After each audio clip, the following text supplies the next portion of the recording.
Final number 2. Sour North Secondary have already booked their place in the final, and now we get ready for Arima North Secondary and Trinity College East for the second semi-final. Both teams that have caused upsets in the Secondary Schools Football League Premiership Division. We have Brent Sancho with our coaches. Coach, a difficult opponent in Trinity College East. Your assessment and thoughts in getting through this fixture? Trinity College is a well-coached team. I expect a difficult game. We played them in the league and it was a difficult game then. I don't expect anything different now. What my boys have to do today is to go outside and implement the plan that we didn't the first time we met. And it wasn't so much that we just didn't, they didn't allow us at times. So I'm hoping this time, after some work and having gone through a whole season, because when we played them, it was the second game of the season. It was fairly early. Having gone through a whole season and having belief in the plan now, seeing that it works, I'm hoping that we go out there today and execute. Thank you very much, Coach. All the best. Coach, again, a difficult fixture coming up. A chance to play in the final against San Juan North. Your assessment? Well, Arima been having a good season. I've been watching what they've been doing. Some good stuff coming from the coaching staff and the boys. We had a slow start. Came on a little bit in the end, hoping to do the same as last year and get back to the final and hopefully meet Sawa again. So we're going to give our best shot.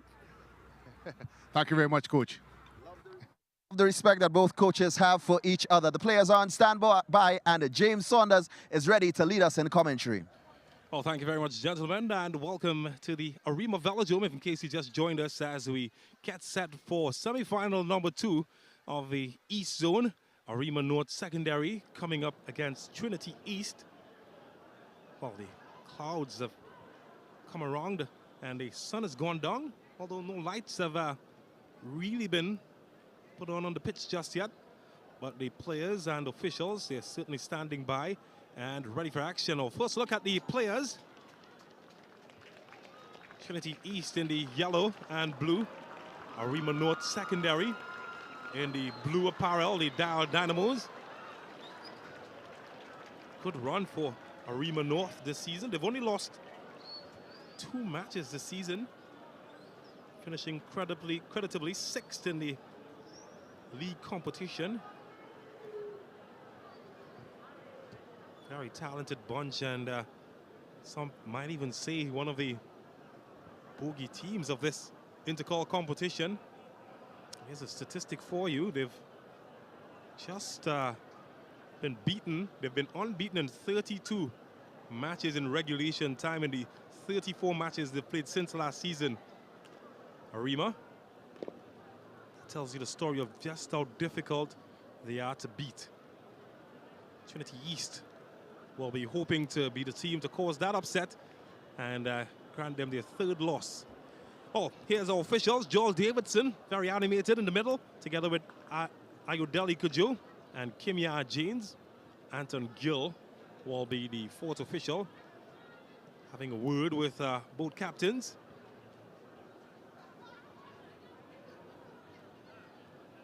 Well, it is still quite dark here at the Arima Velodrome, but as it is, play will start as scheduled. First look at the cast for Trinity East as they get ready. Place in the final will be in the forefront of their mind. Well, this is what their lineup looks like. Look out for Prince and Daniel, and they will be some of the key players for them. Dwayne Davis is on the bench for them.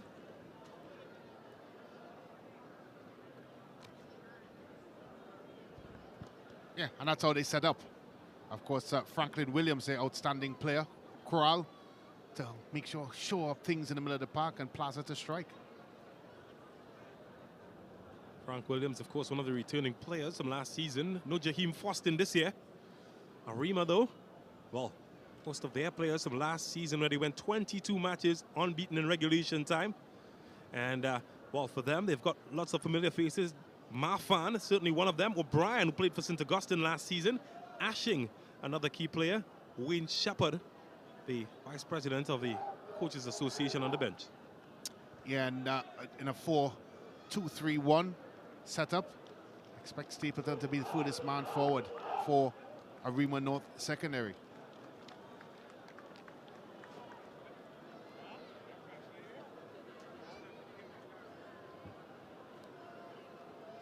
Look to the heavens, find help. He knows that the task at hand is certainly a big one. The boys from the Dial Dynamo, Arima North Secondary. This is their home ground.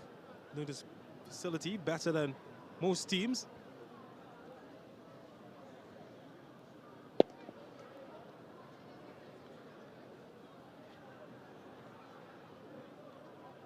I'm seeing a lot of anxious gesturing in and around the stadium. The floodlights have not come on yet.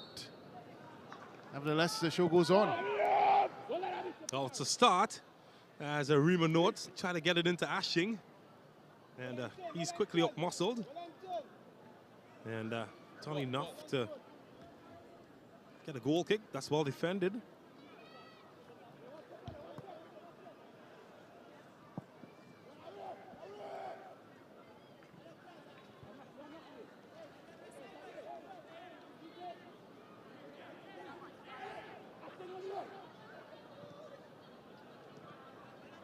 Just couldn't find a way through as another Trinity East body intercepts.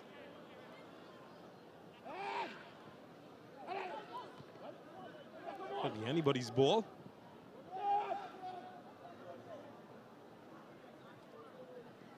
This time he does keep it alive, but it will be put immediately out of touch by Arima.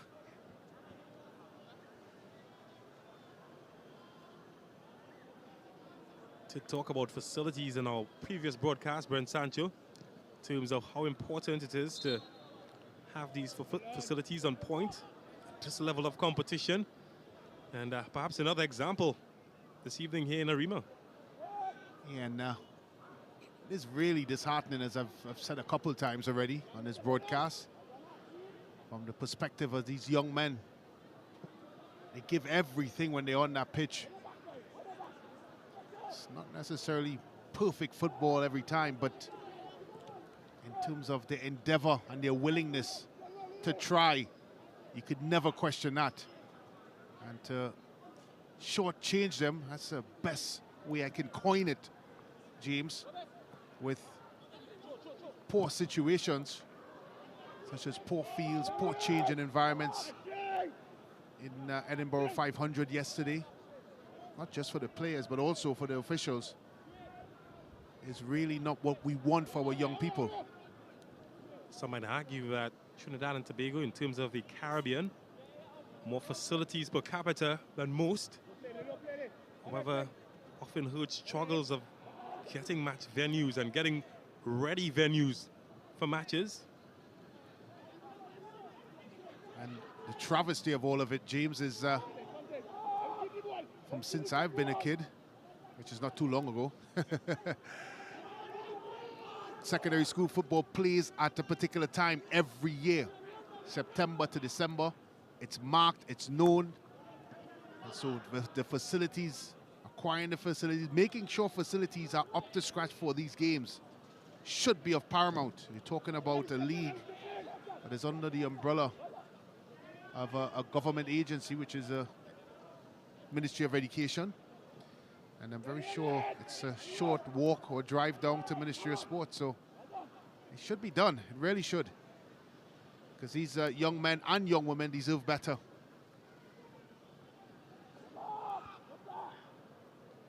Arima will hold on to possession.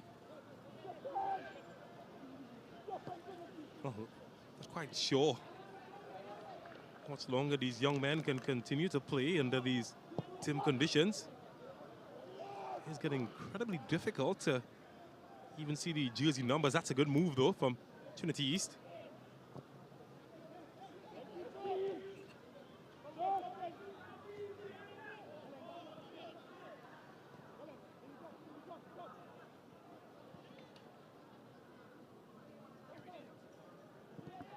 Well, try to switch the point of the attack. Picks out Thomas. Christopher loses possession.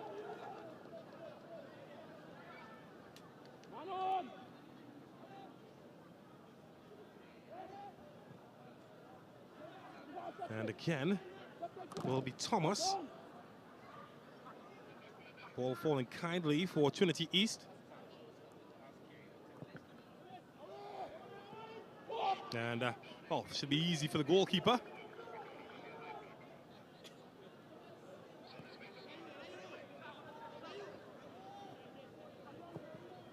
It's a team that's difficult to break down. Arima, they are not known for scoring many goals, perhaps their greatest downfall, but it is a team that has proven time and time again a difficult opposition to find joy against. Well, they will organize, and Coach Shepard have instilled with them the importance of tactical discipline. And when you look at the way they are structured and they approach the game, certainly from a defensive point of view, as that was a very, very late and high challenge. Very fortunate not to get into the referee's naughty book. But yeah, James, they seem to pride themselves in making sure that teams don't penetrate and get the better of them. Just one team, Presentation College, has conceded less goals than Arima this season. Arima conceding 7 goals, Presentation 6. That in itself tells a picture. And both teams finishing just above each other. And if you look at their structure now, James, they don't get a lot of numbers ahead of the ball. They have approximately 3-4 players ahead, when some teams may have 7 and 8 ahead of them, 6 and 7, more progressive attacking teams. Oh, just a bit of agitation there from Wayne Shepard. He's been asking questions, particularly about the light situation as it continues to fade here at the Arima Velodrome.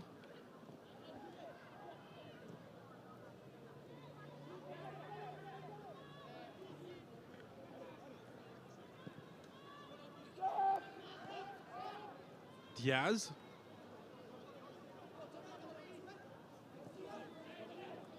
Henry.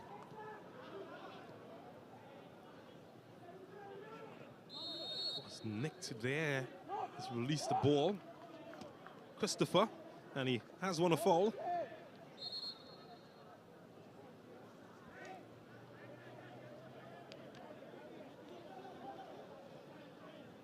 Referee will call that back. And finally play gets going. Oliver. And it's passed just a bit too wayward.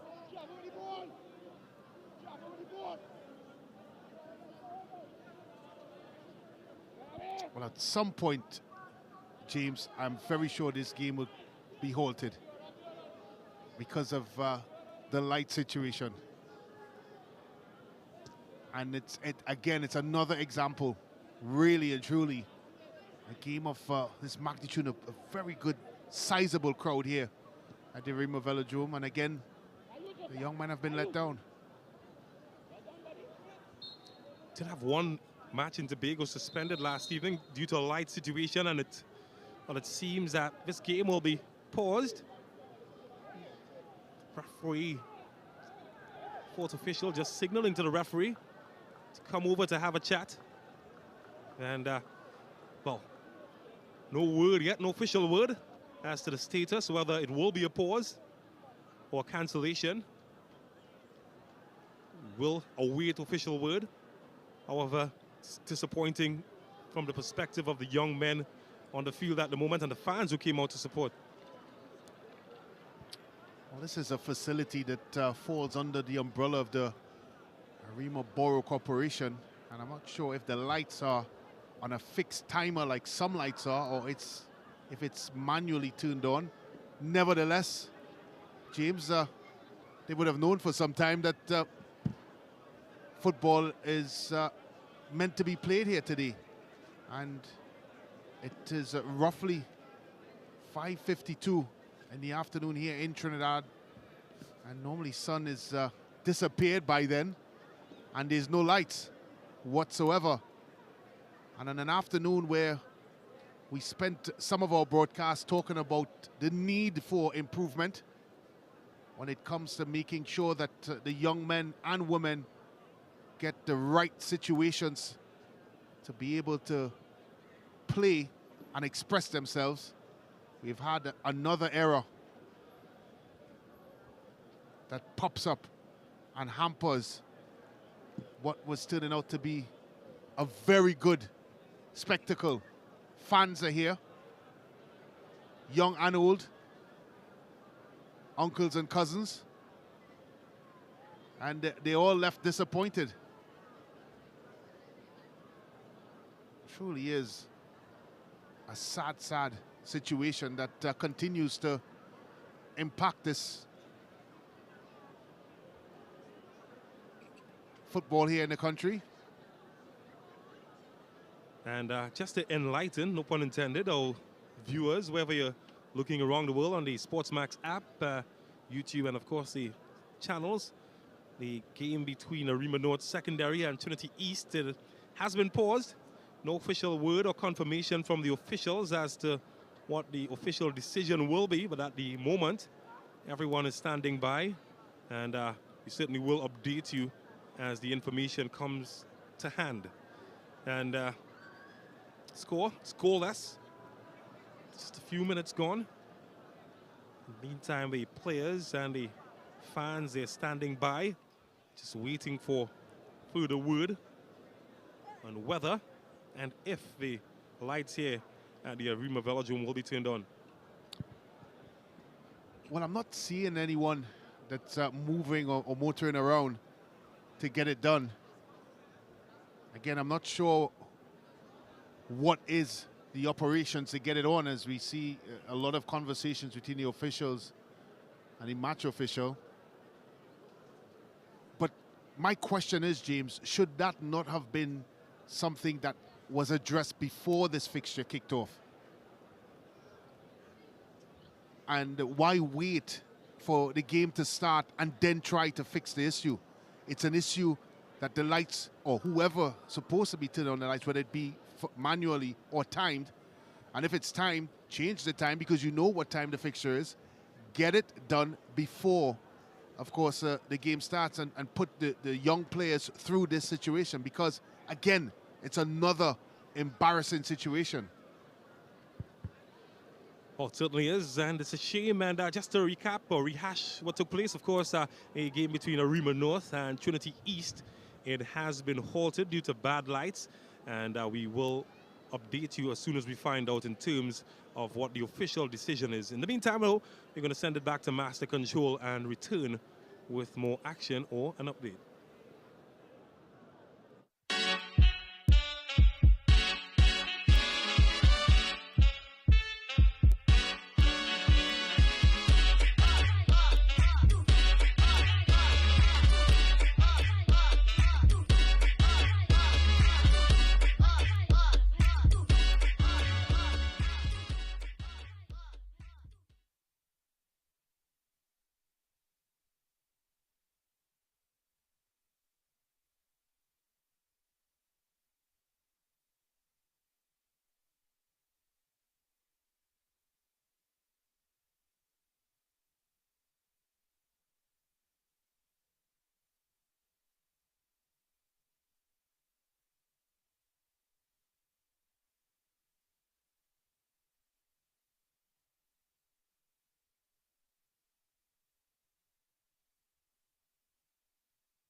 And as in the book of Genesis, let there be light, and there was light.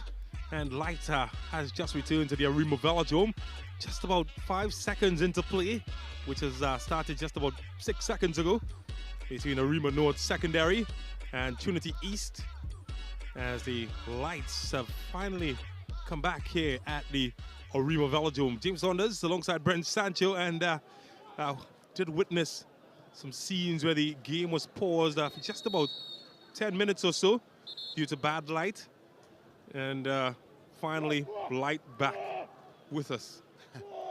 Unfortunate. That's the best way I can describe it. And the league, secondary school league, they've done their utmost best to obviously book these facilities. It must be known that they do not own these facilities, so it's not in their control whatsoever. They have been put together, of course, to make sure that these games are run and put together in the right place. So it is a free kick to Trinity East. And, well, that's gone for 6 runs. To a different sport, that is. Those don't count football matches. Got to get them on target. So we say welcome back to all the folks on our SportsMax app, on the various channels around the region, and on YouTube. Very vocal community there on YouTube. Arima North in the blue against Trinity East in the yellow and blue. Oh, clever skills there from Thomas.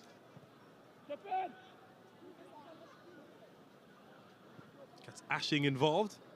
Tries to get Marfan going forward. Oh, he's done well, Ashing. And, wow.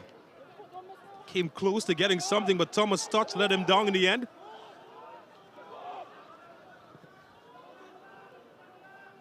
Oh, tried something clever, and was just fouled in the end by Hazel. So it will be a Trinity East free kick. No Jaheim Foston this season for Trinity East. Certainly was their talisman last season, together with Frank Williams. Where's the number 14? This season would be the likes of that man Plaza to lead the line.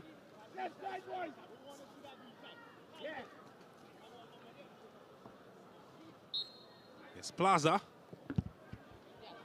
Promising, and good goalkeeping from Diaz.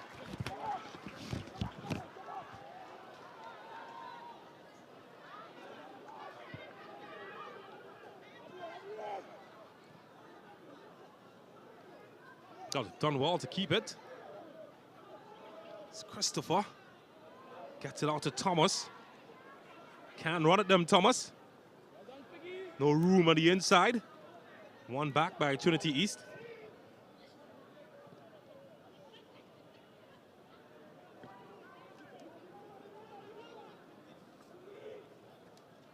Oh, here they come forward. Pushed back, but that's some clever individual skills. No foul.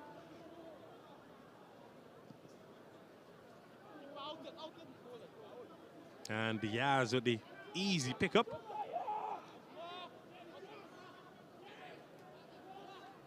Confirmation of Allen's yellow card. It's Thomas. He's been alive-wise, gotten past one, and well defended. In the end, couldn't get past Nicholas Whiteman. That's what you want in these slick surfaces. Thomas's willingness to drive at defenders. Certainly one of the high points of Arima North.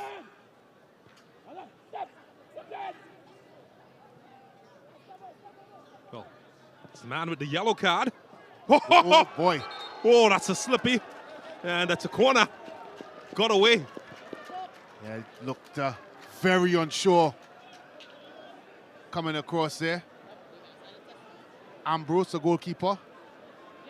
It was a shot in hope, really. And that hope almost came into celebration. So, nervous moments there for the goalkeeper, James. Certainly was Alexis Ambrose. Allen with the driver from distance. Well, here's Ashing. Can he make a difference? Well, it's a good ball in, and this time Ambrose holds on. It's made up for his error. It's not the second time that first time I've seen that Scorpion attempt there from the attacker. I'm very sure it's come out properly in practice. We just haven't seen it yet in the game. Third time lucky, maybe? Third time's a charm. Well, that's a good touch there. Stapleton. More confident look from Arima. Searching for Ashing. It's a good ball, good touch. Can he get in? And well covered by the defense. It's a corner. Did mention that Arima, very good team defensively. Still have a swagger going forward in this match, though. Yeah. And I was lamenting on the fact that sometimes they look a bit thin in attack, but so far so good for Arima North. It's Martha in service. Trinity East eager to get it away. Just losing possession. It's with the boys in yellow and blue.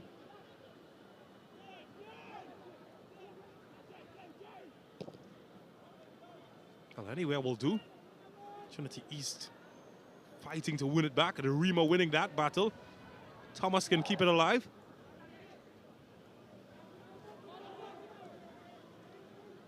Henry has found some space, punches it forward. And, well, not the best of service from Stapleton. And Ambrose will be happy to collect as man is down. It appears to be Thomas. And it's that area that the sun doesn't shine. And I'm not sure what transpired. It looked like he may have been struck in the midriff area.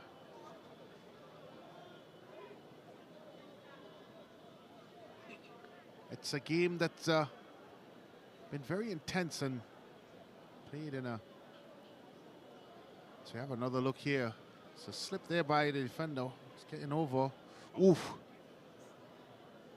I think we all made the same gesture at the same time. I tell you what, it's the wrong time to execute that scorpion kick. It's the first time he's connected.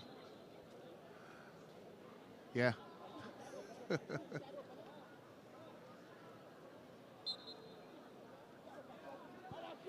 And, well, everybody's okay now. This play is restarted. Well, in the build-up to the game, James, both coaches certainly showed a lot of respect to the other. And you're seeing it now in the game with the both teams. A very cagey start to this semi-final number 2. As both teams unwilling really to throw numbers forward. Certainly not going to throw it in a wild fashion. Very controlled in their approach, both teams. And normally in games like these types of fixtures, sometimes it's a moment of brilliance, sometimes it's a moment of madness. To say there's a thin line between both. Brilliance and madness, or the moments? The former. Lots of goalkeepers have been accused of that. Certainly madness. This is long, probing, Ashing. Such a tricky customer. It's well defended yet again by Josiah Daniel.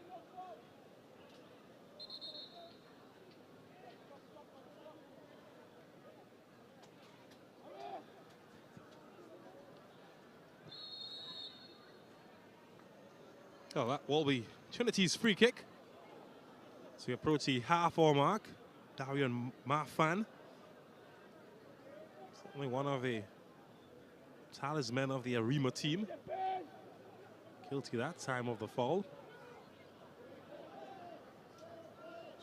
Risky, always risky when you try to play a straight ball into the middle of the park.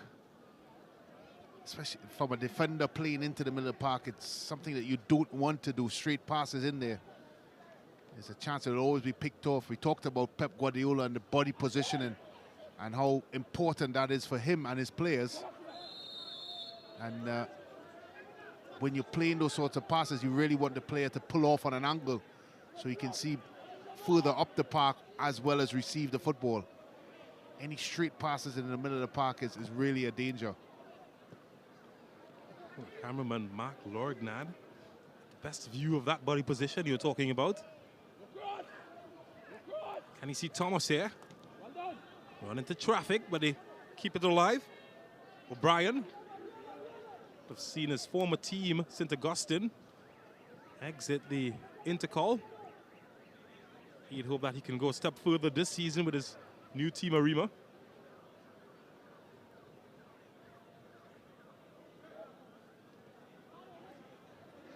So Brian, well, it's carved open room here, and wow, it's blocked out of the air by the defender.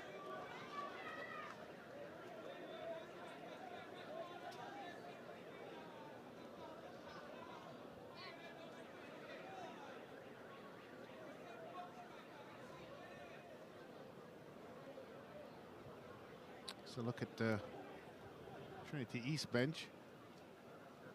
It would suggest that both teams underachieved this season. Yeah. Certainly have. Just feel, looking at the Arima team, look at that. Good individual skill there from Stapleton. That's a foul. Scenario of the pitch. Just feel with a few quality pieces in attack, it can be a formidable team. Yeah, I think when you look back at the results in the Premiership division, at some games, I'm very sure both coaches would probably want to replay. Certainly there's a level of quality within these two teams that suggests that they probably could have finished a bit higher up the standings, the Premiership ladder. I think of Trinity as well. Jaheim Foston struggled to fill that gap. Certainly scored the lion's share of goals for them last season. And it's difficult replacing a player like that. Yeah, they haven't. They really haven't. And I didn't expect them to, because he's a type of player that comes once in a while to a school. As we see Coach Shepard remonstrate to his players. That was a late tackle. I don't think it was malicious by any stretch of the imagination. Slight clip of the ankle. But then when you put it into context, James, and you look at the teams that finish ahead of them, one would suggest that they probably don't have that level of quality. And we speak of possibly San Juan North, Presentation College, Naparima College, St. Benedict's, Fatima. I don't think they're in that bracketing just yet. One of the things I've observed about this season as well, of course, our 16 teams, 15 games or so in the league campaign. It's been fine margins, really, that have lost you the title. You look at Arima finishing 6th. They've only lost 2 games. St. Benedict's College stumbled at the beginning, and that was it for the season. Presentation College have only conceded 6, but they finished in 7th. Yeah. Very fine margins. And that's why this Coca-Cola Intercol series will be very, very intriguing.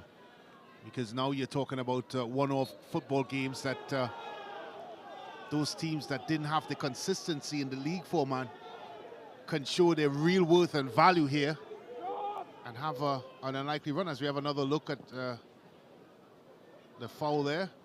It's a bit of WWF. Ouch. Marfan just letting his entire body weight fall there.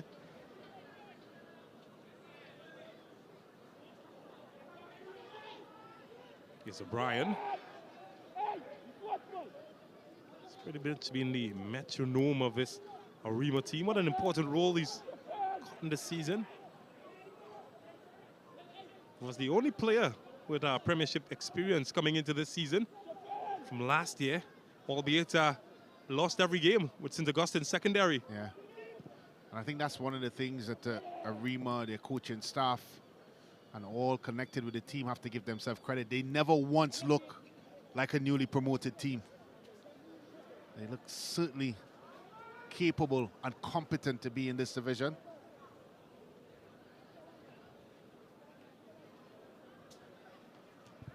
Well, there we go. They've got the right idea. Checking out the action on the SportsMax app. And of course, you can get it on Google Play, the Apple Store. All you've got to do, download and be like that person, capturing the action within the action via the SportsMax app.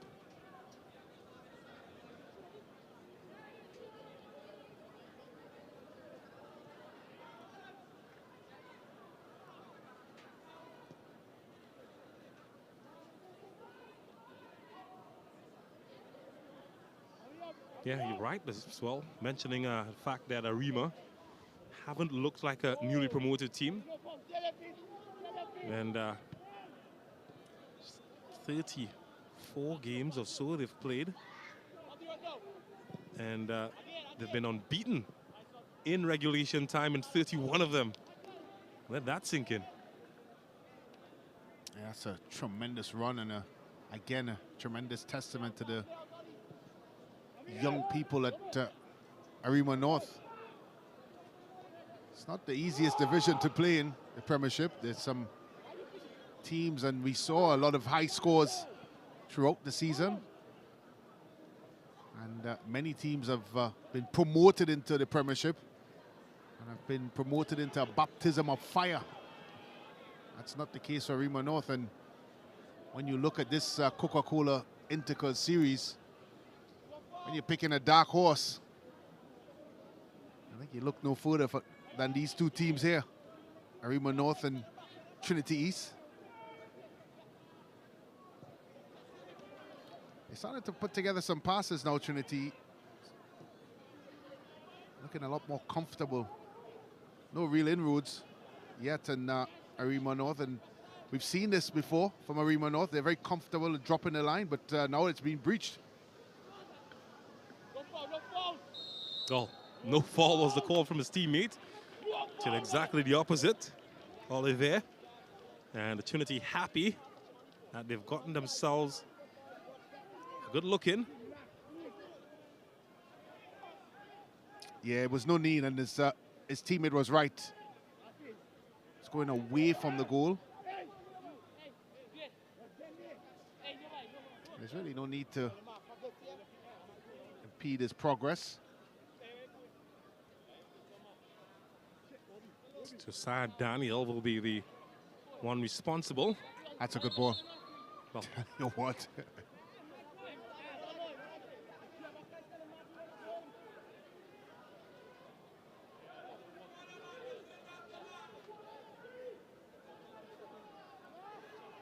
oh, he'll have another shot. Josiah Daniel came close last time. We'd want to take the first one back. Not so close this time. Not so close. And it was a decent position. Really just needed a good service to put it into the area. Didn't do that. Instead, completely mishit the target. Brian, quick feet. It's Hazel. Couldn't find Thomas. On his coach instead. Yeah, and it looks like the referee's asking questions here. I think there's some concern about Allen. Hasn't recovered from that cut to his mouth. And, well, player's been allowed to continue, but referee keeping a close eye on it. Yes, Thomas. Well defended. Good battle out on the left-hand channel here. It's fair to say that Allen hasn't had the type of joy that he would have enjoyed.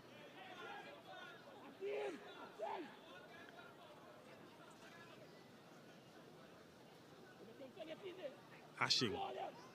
Thomas. In a good area. Nobody in there. Stapleton was a bit late. Yeah, looking at Captain Hazel, he left it, and sorry, that was Nicholas Whiteman. He left it, and I was expecting Ambrose to collect it, and it was a situation, it's your ball, my ball. No one from Arima North was on site to maybe receive that gift. We haven't had a lot of goalmouth activity throughout this game. It's really been a battle in the middle of the park for both teams, and I think we expected that coming into this game.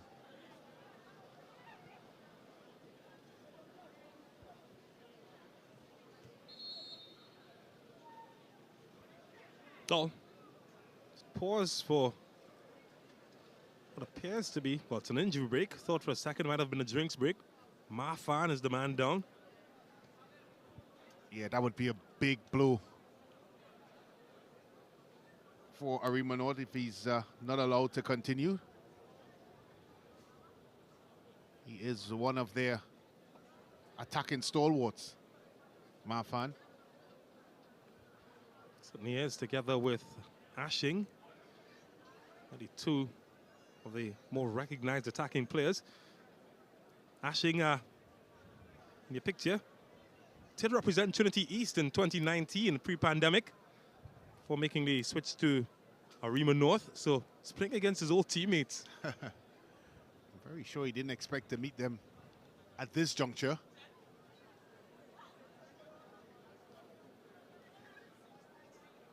Yeah, he is guiding the troops, the captain Ashing. You do have the sense that both teams believe that they can win this fixture. There's a lot of confidence in both locker rooms. The good news is he's back on his feet, and no signals from the bench so far, so Marfan should be fit to continue. I'm sure everybody in Arima North would be breathing a sigh of relief.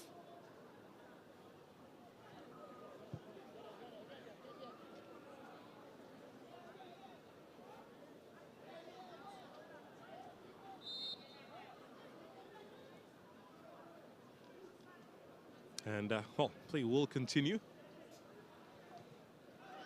Quite an interesting story for Arima, who have a 56% pass completion. Still quite tight, the pass completion. Not the highest on the surface, 56 to 51. But they do control possession.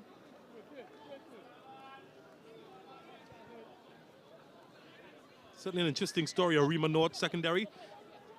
One of the former powerhouses here in the East. They were demoted in their very first season of the Premiership in 2014. Went all the way down to the senior grade division. It's 2 divisions below the Premiership.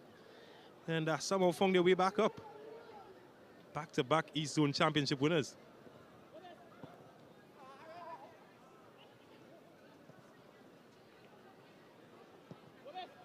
Well, that could go anywhere.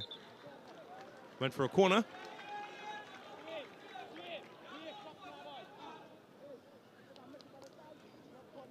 Just about 2 minutes remaining in the first half regulation. And of course, what else will be added? Remember, there was a just about 5-6 minute interruption due to bad lights. Oh, that's over the cuckoo's nest. Nobody home. It's been very flat, the atmosphere, and there's a feeling that both teams have kind of cancelled each other out. And that's not necessarily a slight on both teams. It's the fact that both teams have made it difficult to play against. This may change now. That's a good idea.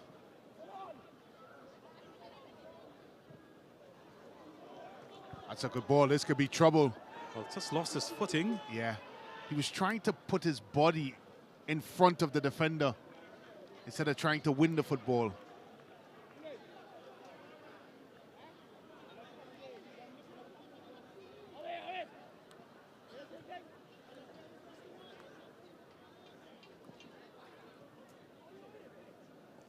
Just short, and a collision in favor of Arima North.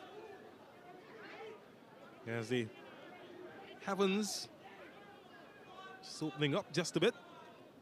Yeah, and that would also add to the mitigating factors. Talked about the pitch being soft, rain before. The grass is very high. Probably needed to be cut before the game, but it's extremely high. And then now you add rain to it. Well, I'll tell you what's high, Brent Sancho. He added on time. 11 minutes. That's not an error. Of course, there was a significant, as I mentioned, light break. And you're not looking at the World Cup either. We did see some astronomically high added on time. Yeah, that's risky. Again, straight pass into the middle of the park. You just can't do it. Whoa, that came close. And it's a corner. Good save. Ambrose has certainly made up. Yeah, he has. For a moment there, I thought he was beaten. He got his long right hand and extended fingers to tip that one over.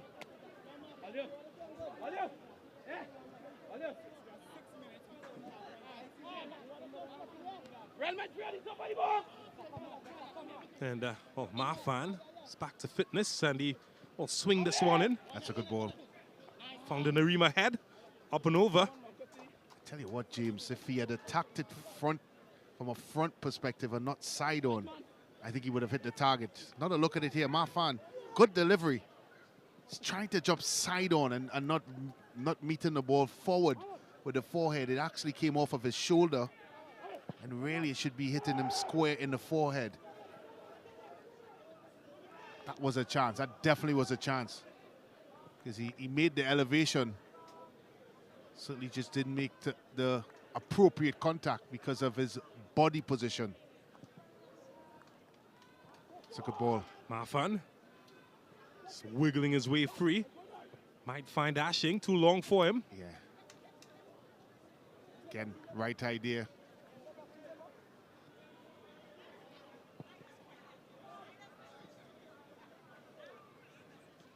Coach Shepard, of course, took over the team. I'll tell you about that after this cannonball. Goes to the Arima Hospital. Just didn't get it on frame. That's Kaleem Prince.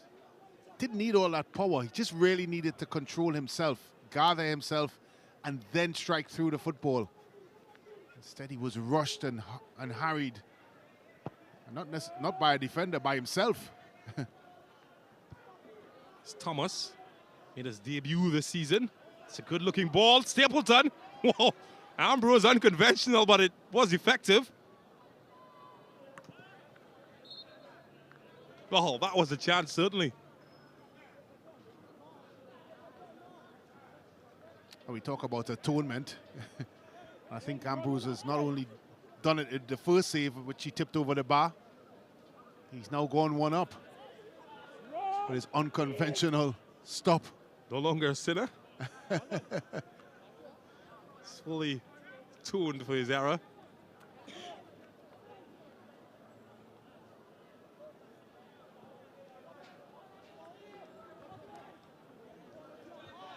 Both coaches on the bench today. Of course, both coaches in the TNT Super League. Queen's Park. In fact, Ashing, captain of Arima, did play in the Tier 2 with Queen's Park this season. Oh, look at this. Anybody's ball. Trinity ace up and away. That's a foul. Oh, speaking about Ashing. Right in cue, barging into the back. Frank Williams, the Man overrun there.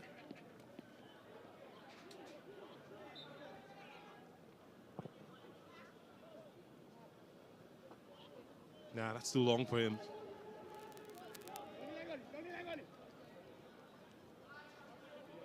Wayne Shepherd did take over in the latter end of last season in Trinity East. Of course, he was the technical director, set the programs.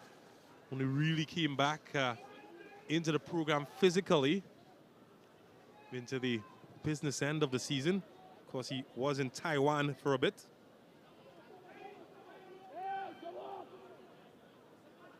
He's fit right in the program and has continued the excellence that we've seen from his team. We did do an interview with him regarding Arima North and their progress. And he did say it's no place he'd rather be than with Arima North. It's always good to hear young coaches enjoying their coaching assignments. Can't say the same of Ten Hag for Manchester United, James. That's my one swipe a day at Manchester United. Well, lucky it's gone down to one. Chelsea, the new whipping boys. Ah, that's too long. It's a lot of quality as well, the game. And that's disappointing because I think both teams are poised to do well, set up to do well. But they just have not been able to match their endeavors with quality.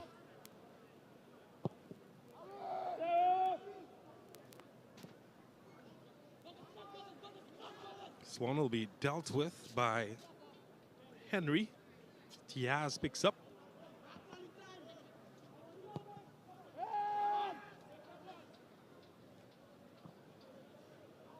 Anybody's ball here. Thomas.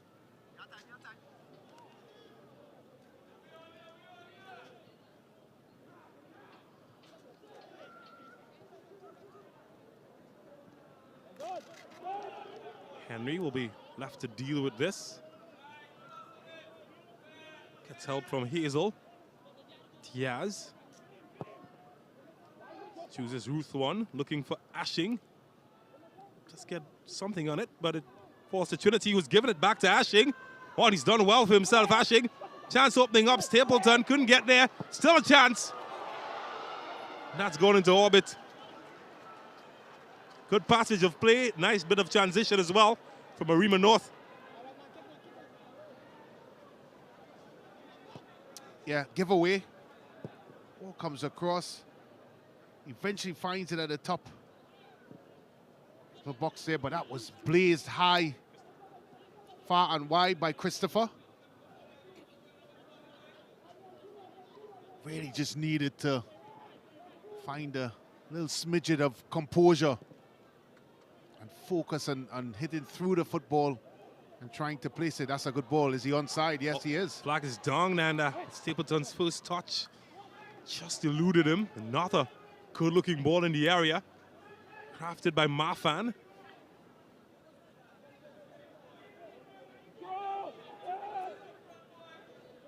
Looks as sturdy as ever. Well, you have to give him credit, and I'm sure, James, you could testify to this. When a keeper makes that sort of error that he did, it could have a major impact on them throughout the game. But he's collected himself well, Ambrose, and have been solid since that, since the error that he made. Now we've now gone to 53 minutes, 53 and a half minutes, and no, this is not the second half, in case you just joined us. Still the first half. There was an interruption due to bad light. The game was stopped, and such we've been blessed with 11 plus minutes of time added.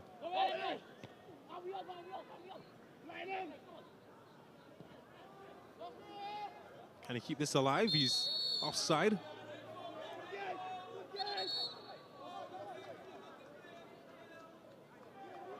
Oh, I'm not sure what this is. Oh, saw the flag up early. Yeah, I think it was the follow-through when the pass was made. Good time to score a goal if you're Trinity College East.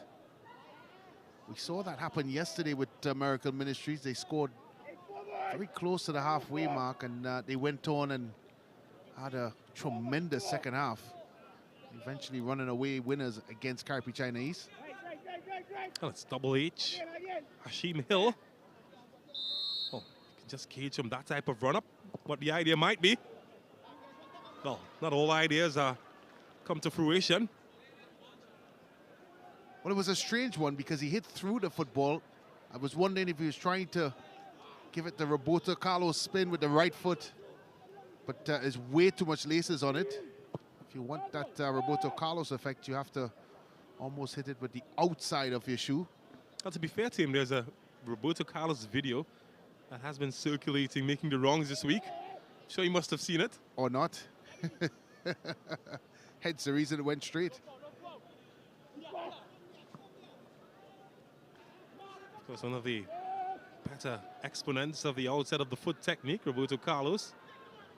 Think of Ricardo Quaresma as well. It's almost a technique that has gone out the door, something you don't see very often in this generation of players. Oh, that's a foul. And when you look back at free kick technicians in that era, of course, David Beckham comes to mind. Juninho. Mihailovic. Real specialist, Del Piero. Rivaldo. And right, I'm very sure if we try to name a similar list for this generation, you may stop at Messi and James Ward-Prowse at now at West Ham. Well, not too bad. Still too high. Yeah, I think we're at an era now where less specialists, more all-rounders.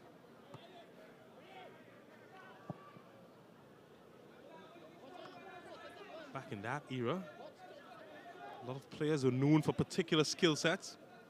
I think locally, you can call players and you can tell what their skill set was.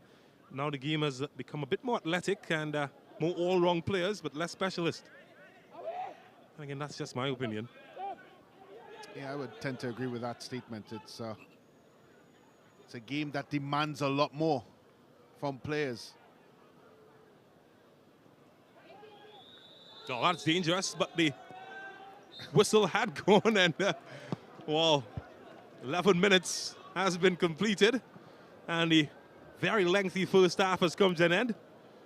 A first half that has seen an interruption due to bad lights, seen chances on both ends, but hasn't borne the fruits of any goals here at the Arima Velodrome. 45 minutes still to play in the second half, but at the end of the first 45 between Arima North Secondary and Trinity East, the score is goalless. We're going to take a pause and come back with more.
No goals, but plenty to talk about here at the Arima Velodrome. Goalless between Arima North Secondary and the Trinity East in the second semi-final of the East Zone Intercol.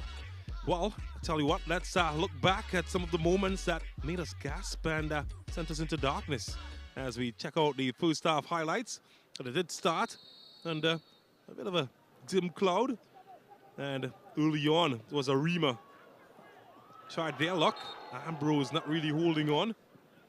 Marfan later on. And a chance going over. Stapleton couldn't keep it down.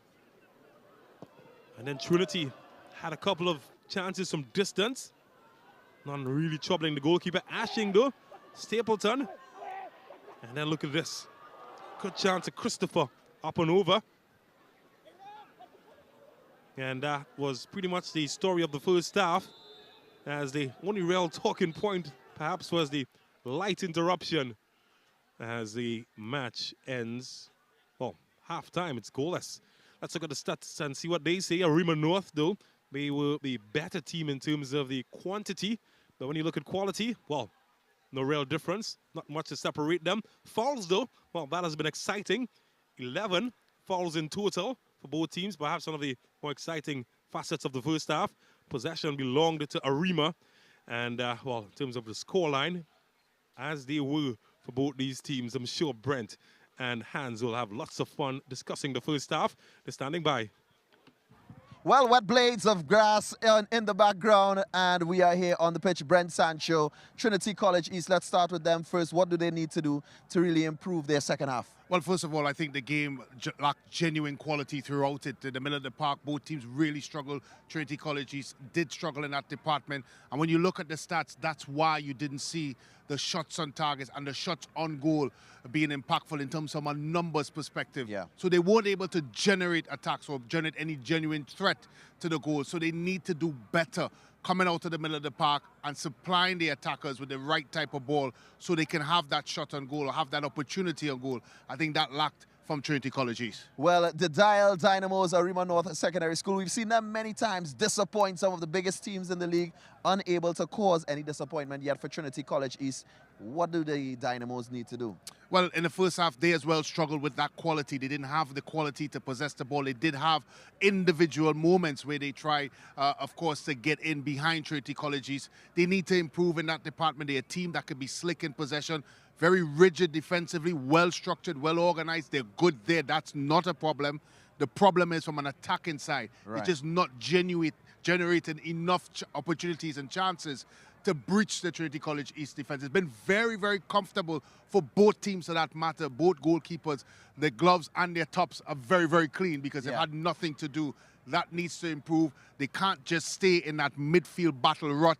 It looked like both teams have cancelled out each other. One of the two teams need to bust out of their shell and start showing a bit more offensive posture. Well, Brent, we had a break in play due to the lighting situation that eventually got sorted out. How do you think that affected the players' first half? Well, first and foremost, it was very unfortunate that something like that transpired, and it should not happen in a fixture that is so important to both schools, the league, and what the league have tried to do. It's put a damp on the thing. The fans, the excitement that was there generated before the game certainly took a lapse. And if you looked at the game, throughout the game, the atmosphere dampened, the tempo of the game dampened because of that situation.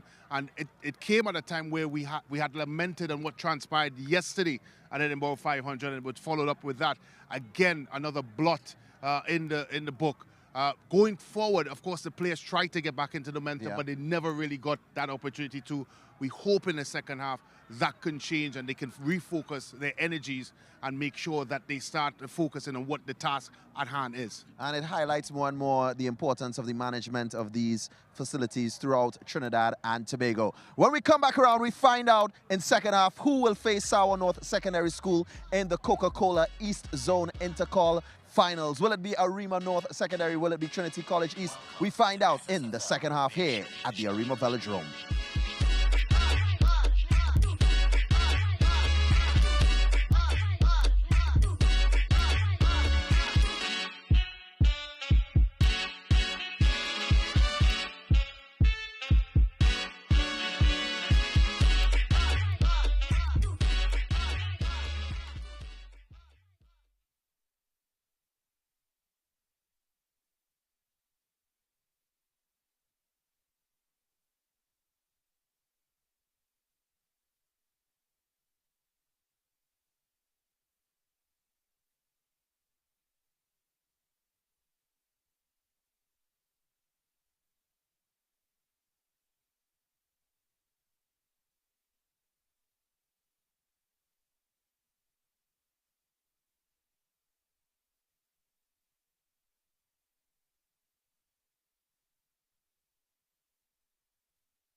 It's all to play for. A spot in the final still available for who wants it more as Arima North Secondary and Trinity College East get ready for the second half of this fixture.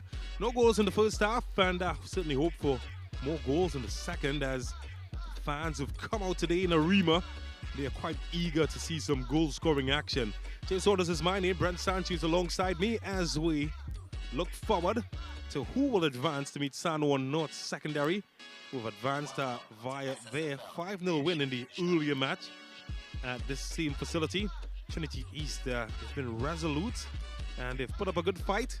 However, no shots on target in the first half, and that is certainly something that they will have their eyes on. For Arima North, well, it's more of the same. 3 shots in total, just 1 on frame, and they themselves know that they will need more goals if they are to get anything special out of this fixture. Brent, you spoke at halftime. Keys to this match, second half, as we get set and ready for it. What do these teams need to do? Well, I think from Arima North perspective, again, that word quality comes to mind. They have found themselves in positions where maybe they should have done better, whether it's a better pass, whether it's a better thought in what should have been done. Maybe it's a better shot. It needs to be better. Quality better. Those are the 2 key words that come to Arima North. There's been a lot of individual play. I did say that they are a team that does not necessarily, they don't throw numbers forward of the football. They're very conservative in the way they attack, and they're very comfortable doing that. But if they are doing that, the players that are ahead of the ball have to offer themselves and make sure that when they do get the ball, that they do the right things with the football to make sure that it has an impact on the team attacking dynamics. From a Trinity College East, I think quite similar. Again, the word quality and better, it has to be. This is a semi-final, and we've seen a lot of errant passes, a lot of exchange in possession from both teams. And you just think that they need to up the level a bit. I talked about how flat the tempo is. I think it needs to go up for both teams a bit, and maybe, just maybe, we'll see a better half of football. And you looked at the stats, scary. 5 shots in total, 1 of that 5 on target.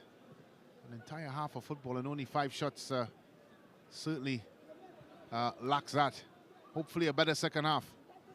Well, it could get exciting here, but that one is, well, snuffed out by the Arima defense.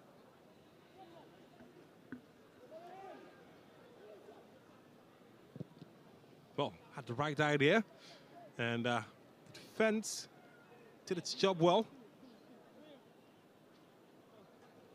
It's been a hard man to get past Henry.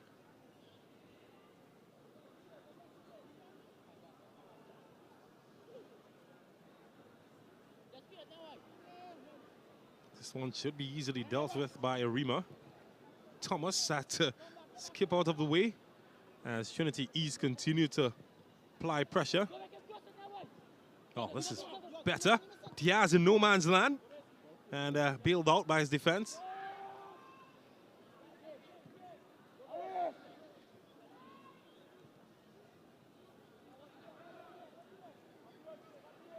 Well, he's done well. Come out of danger there. Ashing. It's a foot race on now for Ashing. And yeah, he should have gone with it. He should have continued his drive with the football.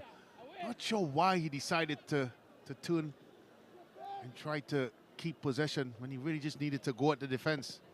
And that's the sort of situations we've seen throughout this game. This needs to be rectified, and I think if that improves, James, you see a better second half. Just the decision making and the overall quality of the play has been poor.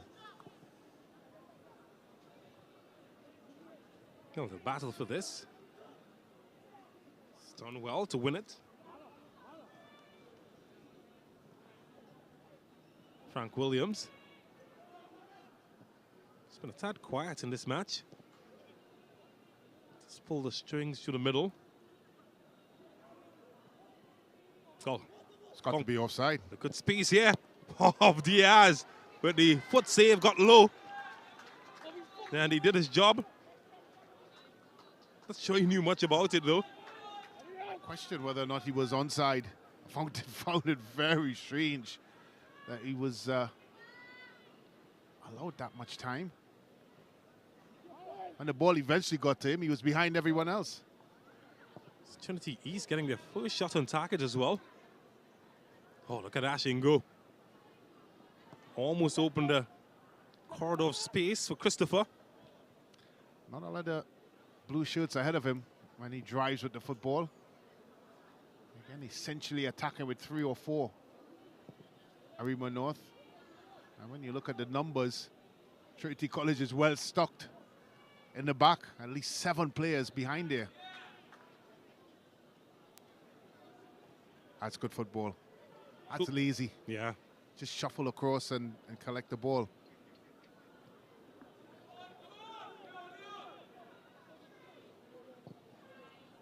Oh, he's done well. He's found Stapleton. It's well defended though. And, well, a bit too long on the slick surface.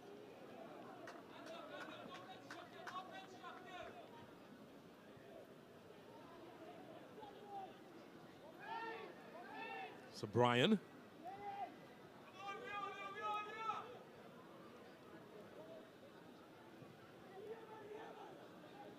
He's going to keep possession. It's Oliver as whistle is gone. And not quite sure. It's a player receiving some attention. And he's going to have a word with goalkeeper. Not sure if there's an object on the field. Oh, here it is. It's a bird. It's a plane. No, it's a pigeon. I'm not sure if part of the refereeing course is how you handle animals. Well, I am sure now that it's not part of it, just the way that animal was picked up. Diaz certainly is amused.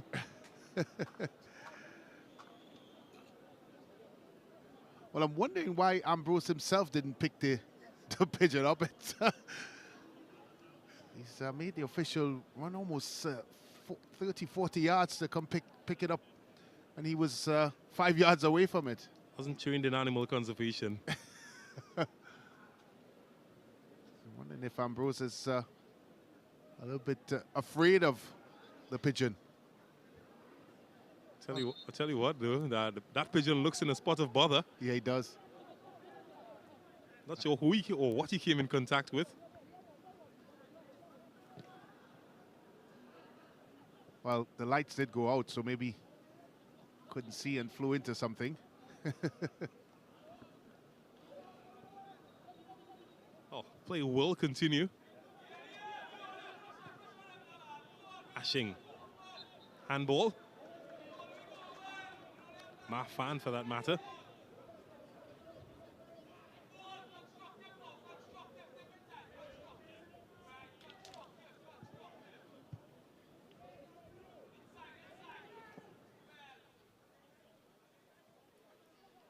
Well, just allowed it to run across his body and almost closed off his own angles.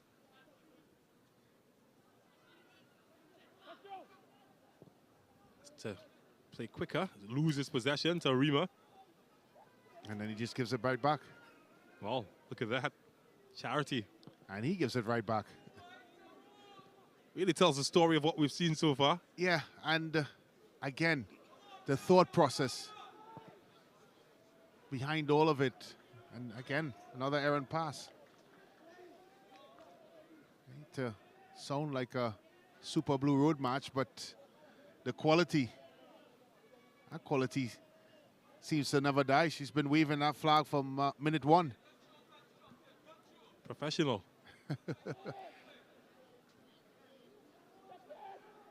There's Marfan. Wiggled away from pressure, Marfan. Yeah, he's so comfortable in the football.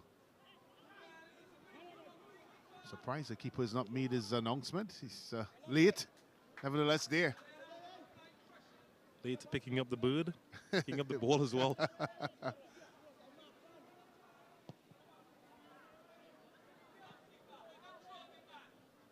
Away by Oliver. Oof.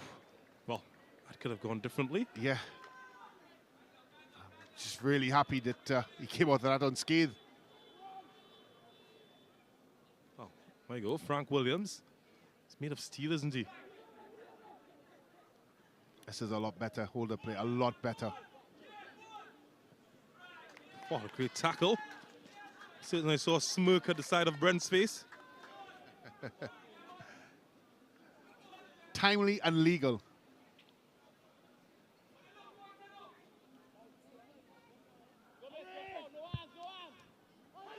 Well, they're appealing for a handball. Referee saw nothing wrong. Yeah, it's impossible to give that as a handball. It's way too close. It left the player's head. And he had no time whatsoever to get his hand in what they call a natural position now. That's a good touch. Well, if it was meant. Well, it's a lot better from Trinity East. Queuing up now as Arima win back possession. Searching for Stapleton. I'm not sure why he's not just controlled it, and I think he's compounded that error. He's lucky to get out of that. Didn't look too comfortable, and still fighting for it, but he's managed to keep it, well, momentarily at least. Yeah, poor. Bad area. Quick turnover, could cost Arima. Yeah, why? It's the question, really.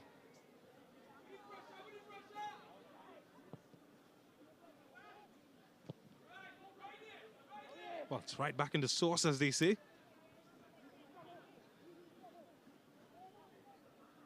Finally, Arima are able to get it away out of their half.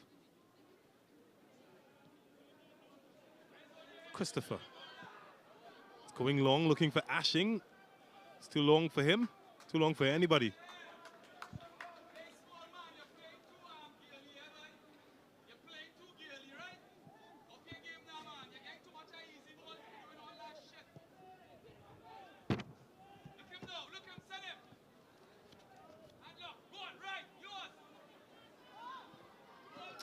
As he parted the sea, Tiaz is quicker than everybody. He's done his job. Yeah, it's good defending. And in those sorts of situations, there's a fine line between ushering the player away from the ball and the foul. And he walked that line almost perfectly. It's well-weighted pass. And at the end there, that was well defended by Hazel. I think if he had exerted any more body onto that, he could have been adjudged of a foul. Frank Williams. He won't get there. Well, he has. No, he hasn't. I'm not sure. I saw the linesman raise his flag. Thought so for a second as well with Daniel. Sire Daniel. Well, if this does go into the net, I know Coach Shepard will go berserk because the flag was raised.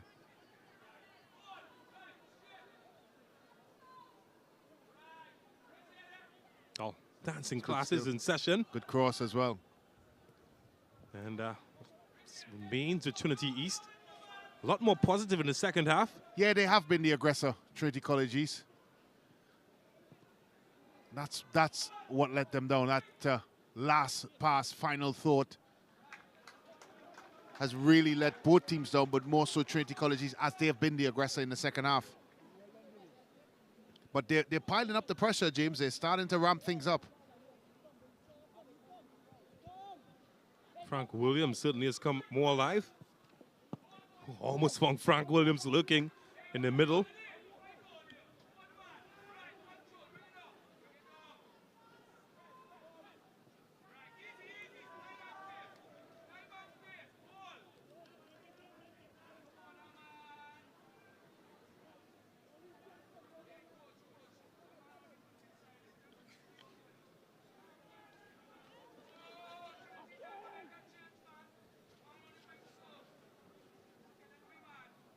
Oh, he's lost that. Frank Williams gets it back in. Sprints. Possession lost. It's back with Trinity East yet again. Will come again. Certainly wearing down the Arima defense. Frank Williams. Well, miscommunication from everybody. And that should run out of play into touch.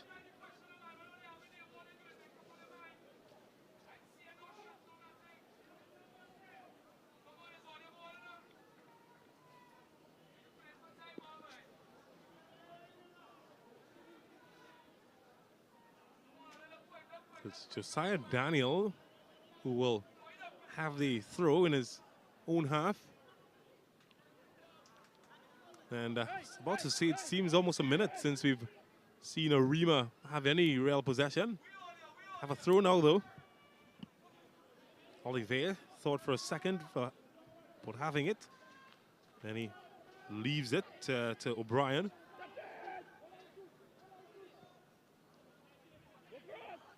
Here's Olivier. Ball, flag remains down. Ashing's cross is knocked out. It's a corner.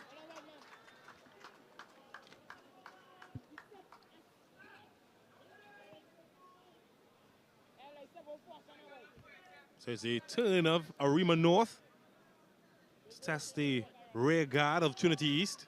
Still no goals as we approach the hour mark. Marfan lines this one up. Oh, that's good. Needed a solid clearance. And thought for a minute that might have needed a solid save just wide of the mark. It made their fans happier. That's for certain. Yeah, that man Allen as well. I don't think he got the cleanest of connections. Didn't really look like he had the best of technique, but it was traveling. And if I'm to be honest, it wasn't far off. Tell you what, you can look back at that action on our SportsMax app, download it, get it on the Google Play and the Apple Store. You can look at all of the Coca-Cola Intercol action, ISA schoolboy action, right on our SportsMax app.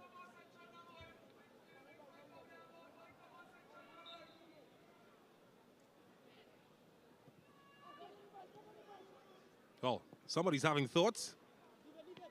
And oh, it's forced to see from Ambrose. Not the most conventional, it's a corner.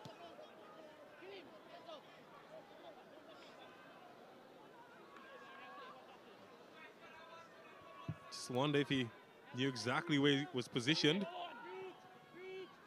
Well, he'll have to save yet again, and oh, Arima North, they're certainly threatening them from crosses. Trinity East can break here. That's the second time in a row that the captain Whiteman did human service to clear that one.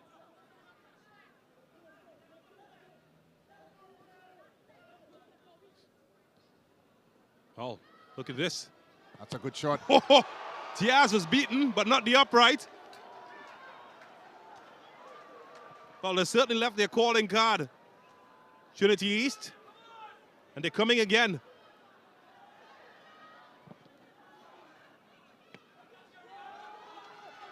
Safe pair of hands in Diaz.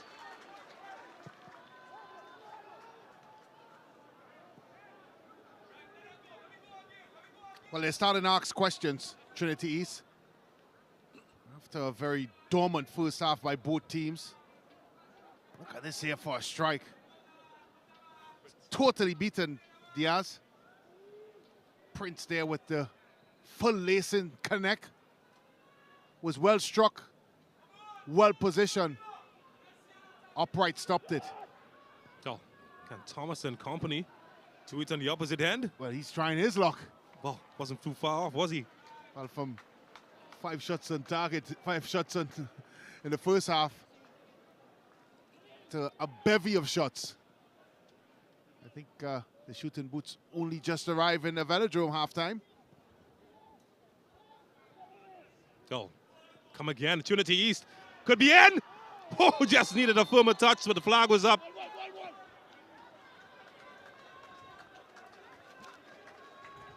Sean Plaza in the right area. A bit too soon, though. Yeah. And you can feel the confidence of Trinity College East rising with each opportunity. There is a genuine belief. I'm looking at the body language on the bench and the coaches. They think that first goal is imminent. Maybe Arima North have something to say about that. Just have a feeling, James, that one goal may decide this one. Well, Arima, they've got possession. It's got to be offside. Ashin, it's gone early. Flag is down. It finally goes up. Yeah. Took a while, the linesman, but got it right at the end. Well, the crowd let them know exactly what they thought about that. Quite a decent crowd turnout here this evening in Arima.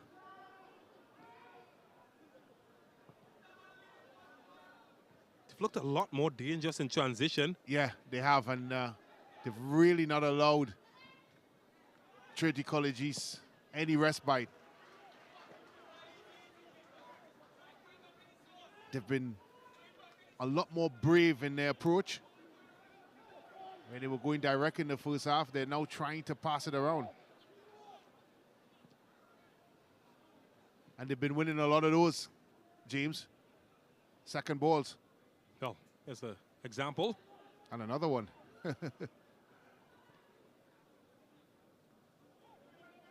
How will Arima respond to the latest assault?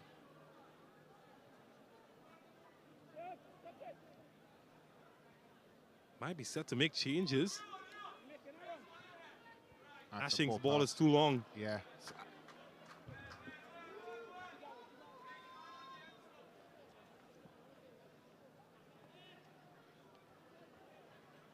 That for a turnout. It's really been a good spectator turnout.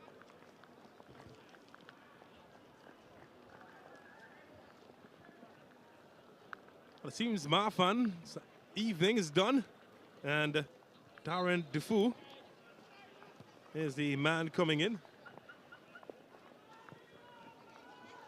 Coach Shepard opting for fresher legs in the middle as the rain is pouring down here at the Velodrome.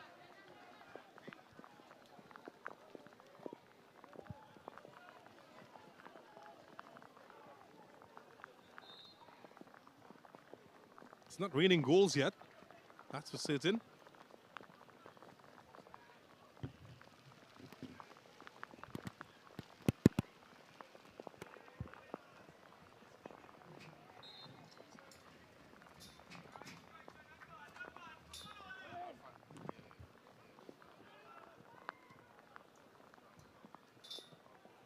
Now there's been another change as well, with Pear coming in, replacing Hope for Trinity East.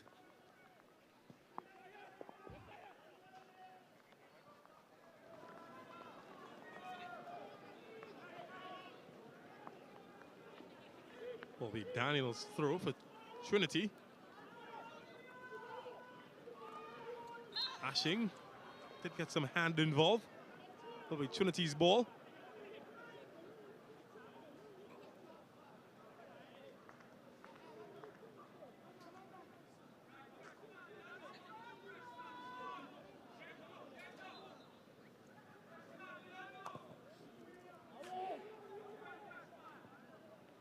Did find a yellow shirt, and he did eventually find his target.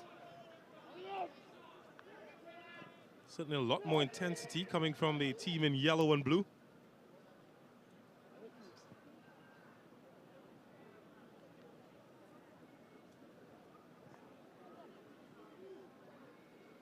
Here's the substitute, Defoe.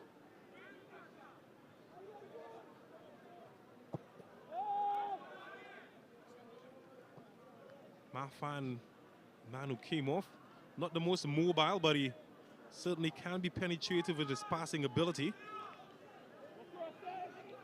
Defoe expected to add a lot more athleticism to the middle of the park.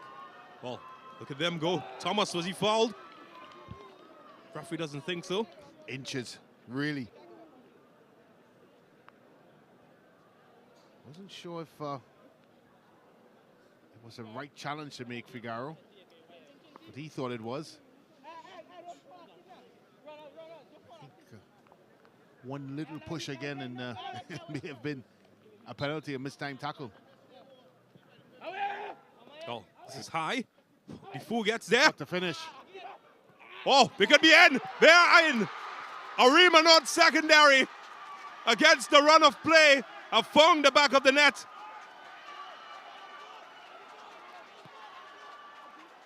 Well, call that inspiration if you may. They've made the right move, and it has paid off tremendously. Yeah, it's another good service into the box. A lot of onshore and swinging, a lot of yellow jerseys standing around. But not that man. He made sure that he was on spot to bang it into the net. Stapleton with the goal. Arima North with the lead. Well, just wonder how this will open up this contest. The rain is down, and with it, goals as well. Would the floodgates be opened up here? Or did Trinity have another gear? I'm just looking back at that goal, James, and there were so many yellow shirts in and around just standing and watching. And because of that, and because of Stapleton's reaction, Arima North was able to put it into the back of the net. It's really a poor goal to give away. Maybe Ambrose could have punched instead of frailing with the arm, but the ball still had time in the area. And when the ball was spending that time in the area, there were too many yellow shirts watching. Well, it's the end of Arling's evening. Tyler Ayers has come on to replace him. Arima perhaps sensing an opportunity to lock this game down. It's another team that gives away a lot of goals.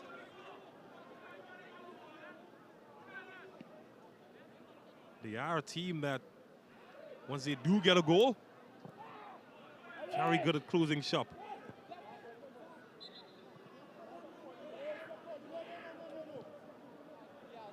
Trinity have been knocking in the second half, but they've got to knock harder.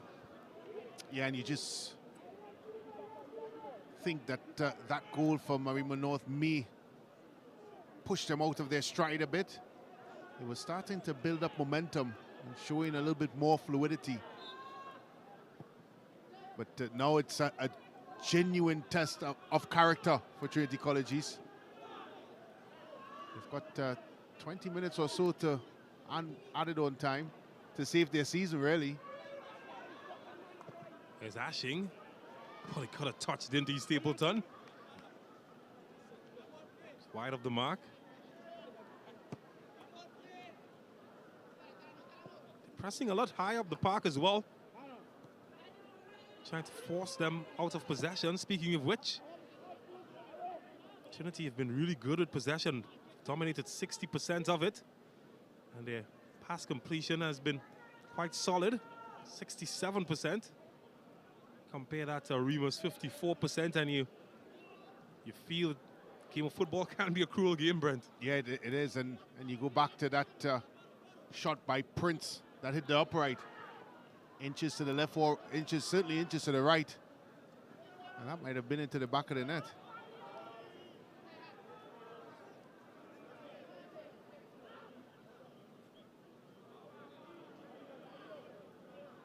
So we're less than 20 to go. And that's what football is all about, isn't it?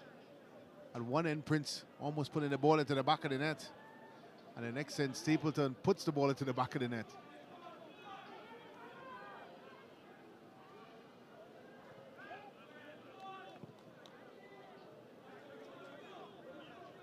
Just looking at the setup for Trinity College East, they've not necessarily thrown more numbers forward. Still a sea of blue behind. I wonder if that's going to change.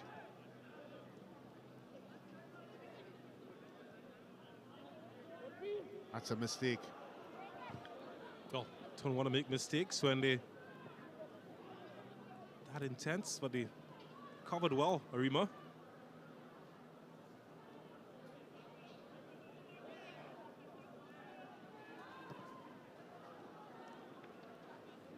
But for all of their years of producing top players, Arima just got one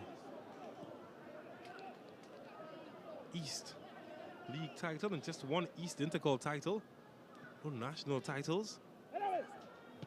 In terms of players, wow, they've produced so many. Where do we start? I know they played in a national final back in the 80s. It's that famous squad with Mutty Haynes up front. They lost, I believe, to San Fernando Tech that year.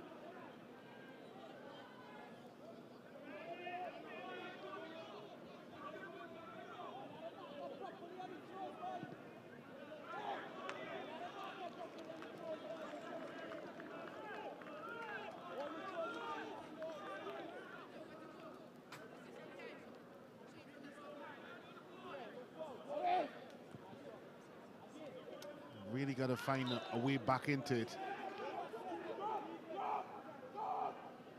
This Trinity College East team.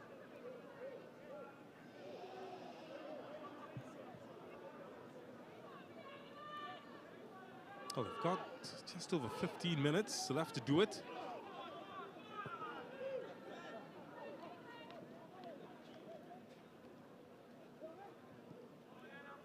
Think of Arima and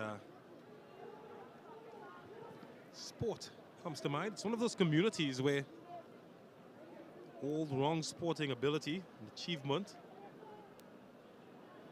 Did mention one of those names, Haynes. The 80s certainly was a terror. He scored 40 goals back in the 1985 season. He registered hat-tricks in 6 games for the Dynamos.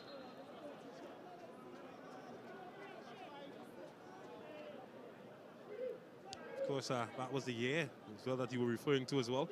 They lost to San Fernando Tech. Just had a bit more quality, a la Russell Latapi. Well, they had a whole national team, San Fernando Tech.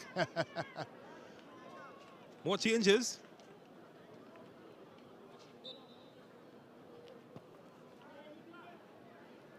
Ignatius Jarrell is the man on. And he replaces Cruel.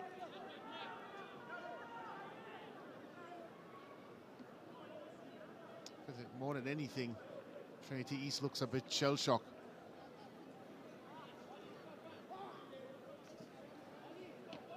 Since the goal was scored.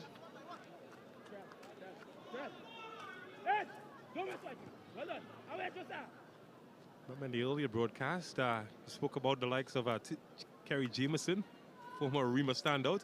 Top left as well, of course, the last change you mentioned.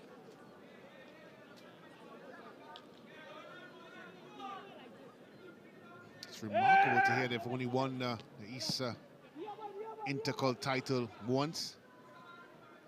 He said, when you talk about talent and a stalwart of East football, Arima comes to mind right away.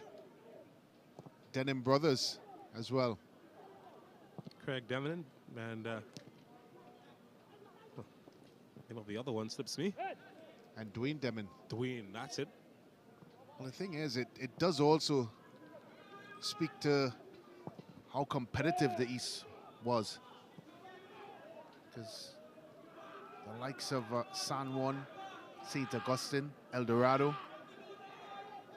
So a couple years with Barataria had quite a decent team as well. So yes, it's surprising that they haven't won more titles, but again, the competition that was in front of them was quite fierce.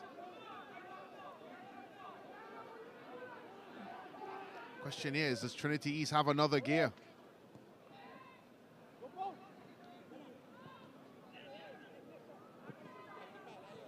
Poor cross. Yeah, needed it better. Couldn't find a way past Diaz, who's quite frankly one of the best goalkeepers in the competition. Here's Ashing, one of the best wingers as well. And that's one of the best tackles you might see for the day. He's had a tough game today, Ashing. Played his football at the Premier League Tier 2 level with Queen's Park this season.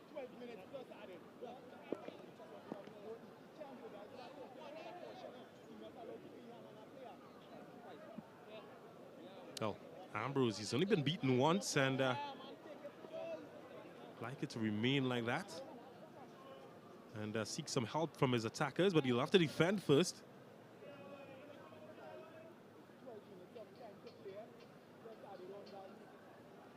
It's Christopher.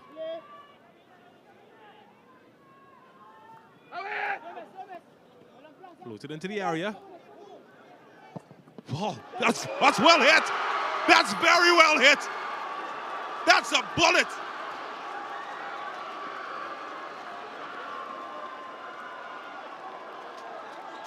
Forget McDonald's.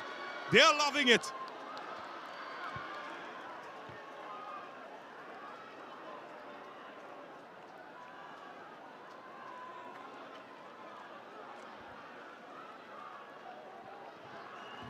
We talked about seizing the moment and seizing the opportunity. Oh, look at this here. Why not? Tyler Ayers, the substitute, stepped to the front of the class, son. You can't win the lottery if you don't purchase a ticket. And Mr. Ayers has purchased his ticket. What a strike. Of course, the deflection may have had a lot to do with it nestling in the back of the net. But a lot of what transpired had to do with the fact that Ayers was brave enough to take on that shot. And he kept it low, he kept it on target. That's all you ask. In these sorts of conditions, James, that's exactly what you want from a player shooting from that distance. Well, this time Ambrose holds on as Stapleton. He came really, really close. What a rocket that was. Tyler Ayers came on as a substitute. Think about substitutes we've seen today.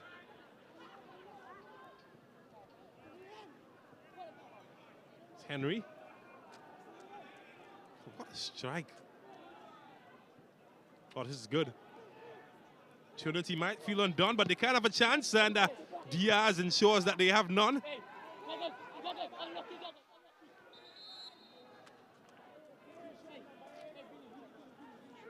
Well, time for changes, maybe. For Trinity. So Retzi Brown is the man gearing up. And he replaces Cummings.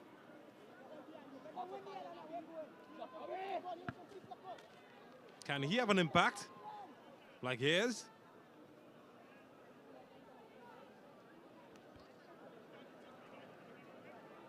Oh, just danced away from the challenges there, Christopher. Skipper puts it back into the area.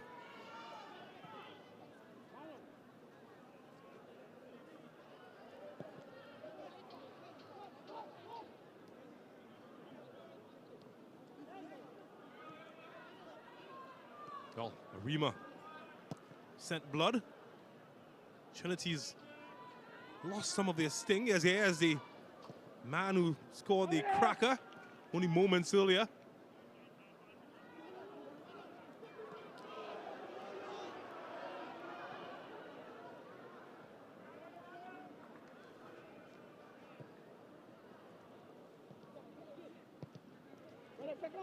They've been solid defensively, as expected.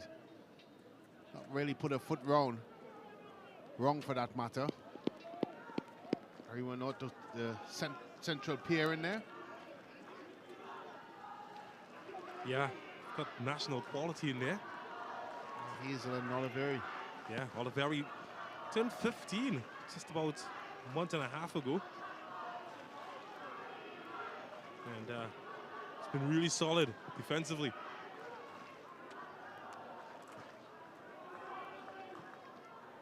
But what they have done James, is they've done the basics of defending.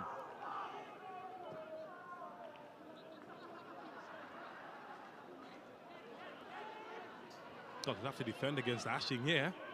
He's won that battle. It's a good pass. This could be trouble. Well, he's found a way through. It's held up in the surface. Well, that's a free kick. And it will give them a closer look at Diaz and his goal.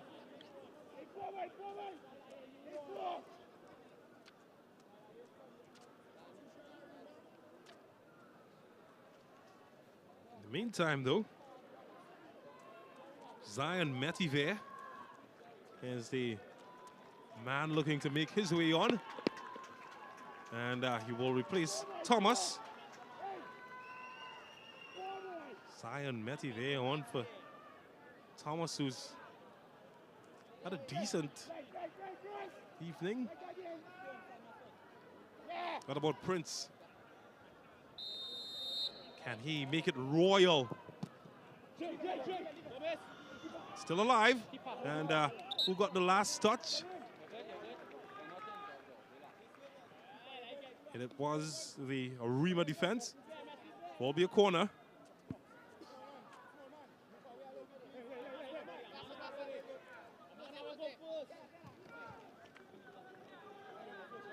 Daniel needs to produce something special.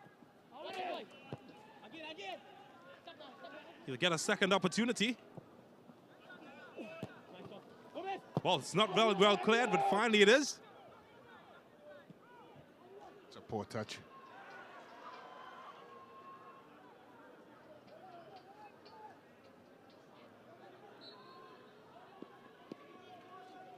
That'd be a good time to take a look at our SportsMax app moment. And, well, it's not even a debate. Just has to be this man. Ayers, look at this. Whack. That's how you do it. And, well, the goalkeeper wouldn't want to see that replay. He knew nothing about it. And that is our SportsMax app moment.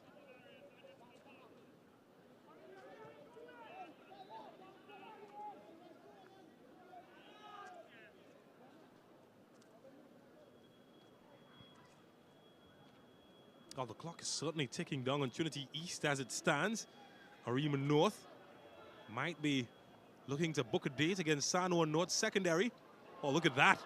Ashing is in. The goalkeeper, Ambrose, doing really well.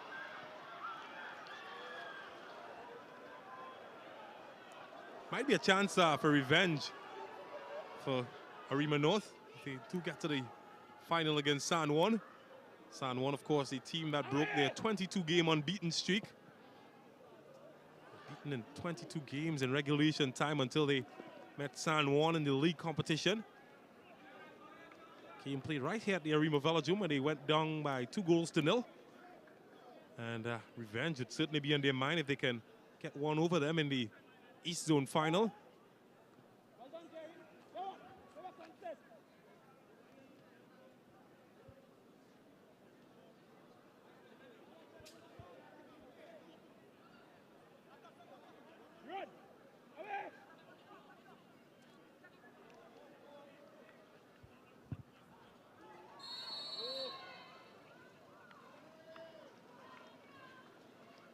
So Oliveri just bundled over, 15-year-old.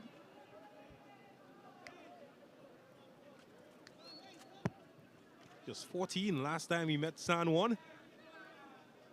And he looks of things, he might have another opportunity in the finals if he can hold on to this result. Well, whoa! Well, look at that. Icing on the cake. The belly dancer deceiving the goalkeeper. And that is game, set, and match.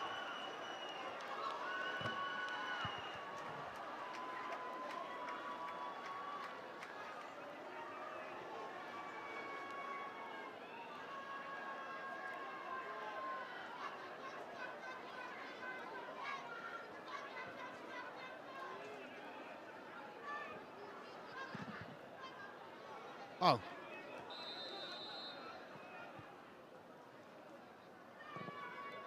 It's a goal that came from a speculative cross that ended up as more than a cross.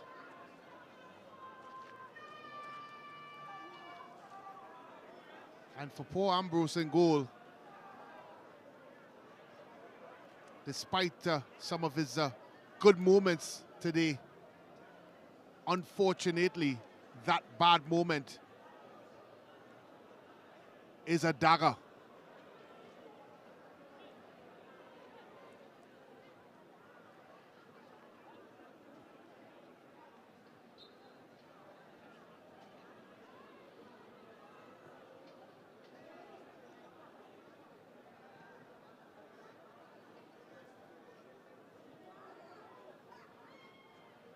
Oh, what a way to knock the wind out of your opposition. And Oliveira, he's done that really well. Certainly in contention for man of the match. Just about to say that. Stoutly. And then, of course, put a cherry on the cake by scoring that long-range effort. I'm sure he would say to us that he had all intentions and striking on goal. And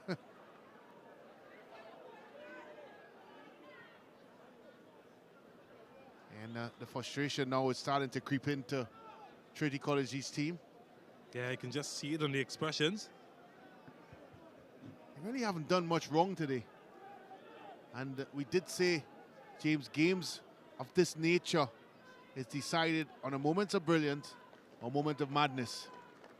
I'm quite sure we've seen both. Where this lies.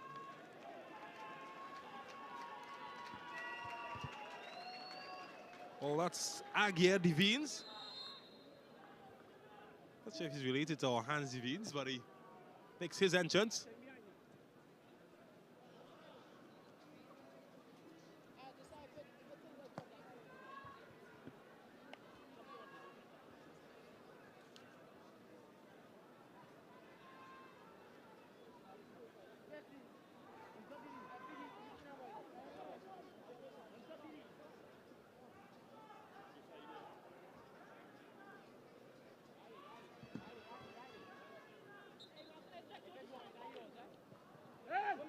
Well, that is in a dangerous area.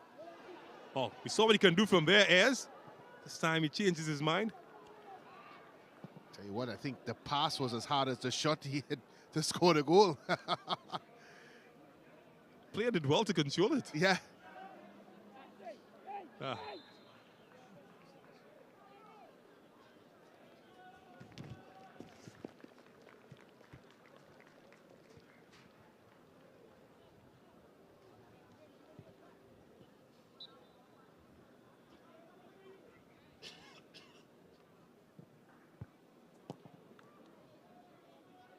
One and a half minutes gone inside the 3 minutes that has been added on. Let's see.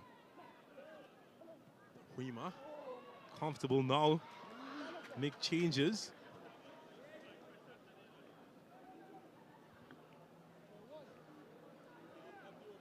Just have to feel some sympathy for Trinity East. I would think it's never a 3-0 type of game. Of course, when you look at the scores tomorrow in your various news lines, it certainly wasn't a 3-0 game. Very, very unfortunate, Trinity College East. They haven't done a lot wrong. In fact, we talked about how impressive they were in the second half, the start of the second half. And that just faltered. Oh, that's good.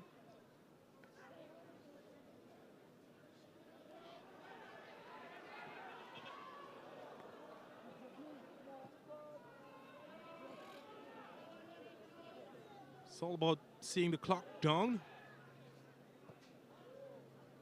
And, well, he went down in the process.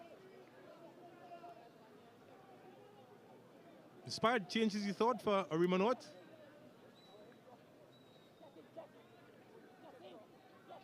Because Marfan came off and Ayers and company been really good since coming on.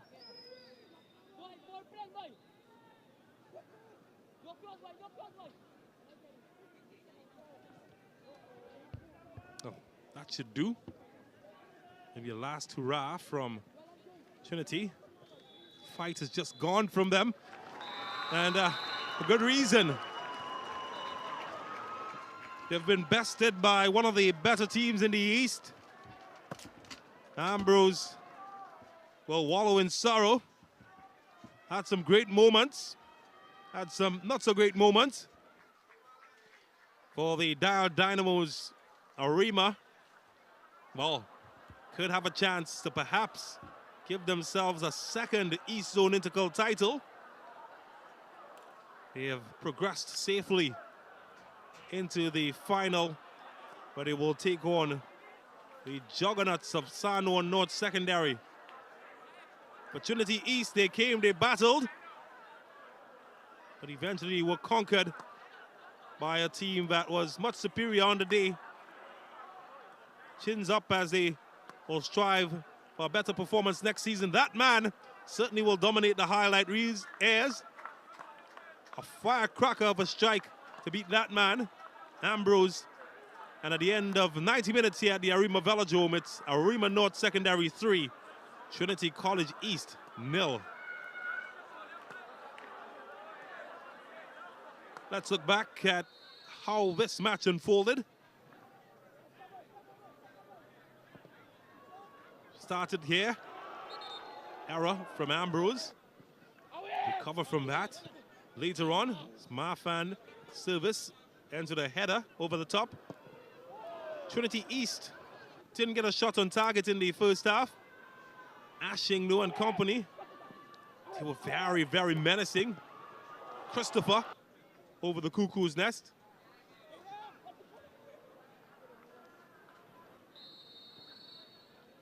By the time the second half started, just one shot on target, but that would change. Diaz called into action. Keyboard Prince. And then Diaz, the busy of the goalkeepers in the early moments as Trinity piled on pressure. And Marfan's cross. And maybe that was a bit of foreshadowing of what was to come. But it was Trinity and Prince hitting the upright, and you just wonder what would have happened if that had gone in. But then this happened. Not cleared. Stapleton, lock of the bunks. And he would get the game's opening item as the rain came down in Arima. That was 1-0 against the run of play you might have felt.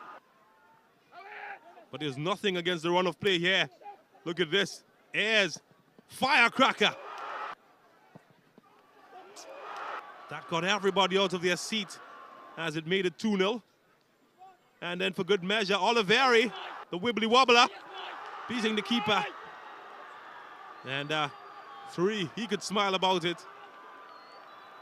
And at the end of 90 minutes, Arima doing the necessary, getting the job done as they walk away 3-0 winners and secure a place in the East Zone Intercol final.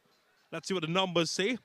Certainly lots of improvement, particularly in the Arima North end in terms of shots on target, 5 on target, adding 4 to the amount they had at halftime. This game certainly a very physical game. 17 fouls committed by both teams, Trinity East being the main culprit. Possession, that belonged to Arima North.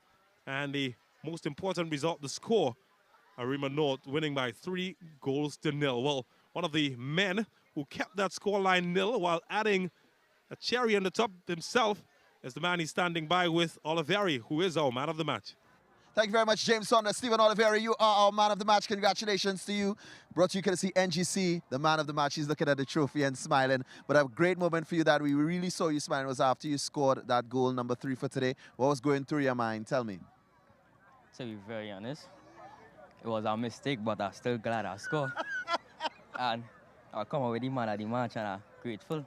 Definitely. Now, last time around, you all played Sour North Secondary. You all lost 1-0 in the Premiership division. But last year, in the East Zone Intercol, you all met in the semi-final round, and it came down to penalties. What can we expect from you and the team as you all get ready to face Sour North in the East Zone Intercol final? Well, I expect I win because if we lost the first game, we lost the two. Yeah, I expect I win now because we can't lose 3 times. All right, keeping the confidence up. Stephen Oliveri, our man of the match. Brent Sanchez with the coaches. Coach, in the second half, your team started to get into the game and things started to unravel a bit. Your assessment of the loss? For large portion of the game, we were in control. We didn't take advantage of that and finish our chances. The chances that we got, hit the post, go either side. But I think after hitting the post and then going off the corner, it was hard to come back after that. As I said, they were resolute defensively, but I think that moment was really the changing point in the game, because I think we had more, control of the game before that. But kudos to Arima, did well, took their chances, exploited us on some set pieces, and we had to come back again next year. Thank you very much, Coach. All the best. Coach Shepard, of course, victorious in your attempts here this afternoon. A game that you could consider a tale of 2 halves. At the end of the day, goals win matches. Well, you could call it a tale of 2 halves, but the funny thing is the first half, we had the better of the game, didn't take our chances, didn't shoot as much as we should have on target. Second half, as I expected, Coach Davis made an adjustment at the half, and they had the better of the beginning of the second half. And I think the game, when you have teams that coach properly, the game comes down to moments. And that moment where they hit the post and didn't score, it was always a game going to be who scored first, had control, and then could dictate. And they didn't score there. We had the luck and scored on the other end, and then it was easy to manage the game from there. But it was a game, 3-0. 3-0 is flattering. We're not 3 goals better than them. Well, of course, I appreciate your honesty, Coach. Next opponent, San Juan North, your thoughts? Well, there's the game we wanted. We played San Juan here, and we lost 1-0. All respect to San Juan, coached by Coach Mo, who I have the greatest respect for. But San Juan won the game because we didn't do enough to win the game. They didn't do enough to win the game, but they won the game. And we didn't do enough to win the game at all, and we deserved to lose. So the boys wanted a second chance to correct that. They have it now. It's up to them. All the best, Coach, in the finals. Finalists for Tobago, Central, and East have been decided. Tomorrow we bring you action from the Hazy Crawford Stadium as we see St. Anthony's College go up against East Mukarapo Secondary, and another team from Mukarapo Road, Fatima College, goes up against Queens Royal College. Look out for the zonal semifinals, North Zone of the Coca-Cola Intercol tomorrow. This is where we wrap it up here at the Arima Velodrome. East Zone finals has been decided. St. Augustine Secondary fell to San Juan North 5-0. So we'll see San Juan North in the finals against Arima North Secondary, who just defeated Trinity College East 3-0. My name is Hans Devines on behalf of the entire SportsMax team. Thank you for watching as we continue to bring you Coca-Cola Intercol action. Welcome to SSFL Premiership Division.